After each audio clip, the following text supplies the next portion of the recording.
ગીર સોમનાથના તાલાળા શહેરમાં આવેલા શ્રી બાઈ માતા મંદિરની પ્રાણ પ્રતિષ્ઠા મહોત્સવ યોજાયો, જેમાં મુખ્યમંત્રી ભૂપેન્દ્ર પટેલે હાજરી આપી અને મંદિર વિકાસ અને ડેવલપમેન્ટ માટે ₹16 કરોડની જાહેરાત કરી।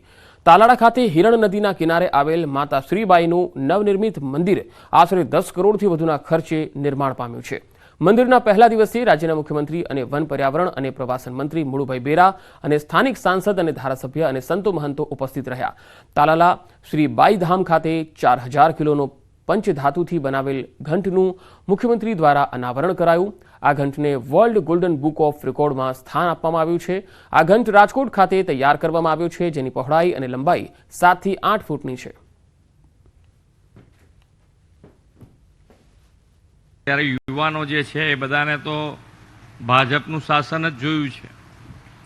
બાકી પહેલા 1 લાખ રૂપિયાનું કામ લેવું હોય સરકાર પાસેથી તો કેટલો દમ નીકળી જતો। અહીંયા બધા વડીલો ઘણા બધા બેઠા છે, એમને ખબર છે કેટલી તાકાતથી જવું પડે ત્યારે 1 લાખ રૂપિયાનું કામ આજે સરળતાથી 16 કરોડનું કામ અહીંયા ગાડી મંજૂર થઈ ગયું છે। પ્રજાપતિ તો ઠીક છે, પણ બીજા બધા સમુદાયો પણ અહીંયા આસ્થા ધરાવે છે, તો અહીંયા ઘણી પ્રવૃત્તિઓ ચાલુ છે। તો અહીંયા જે ખૂટતી સુવિધાઓ છે સરકાર તરફથી પૂરી પાડવાનું આજે જાહેર કર્યું છે।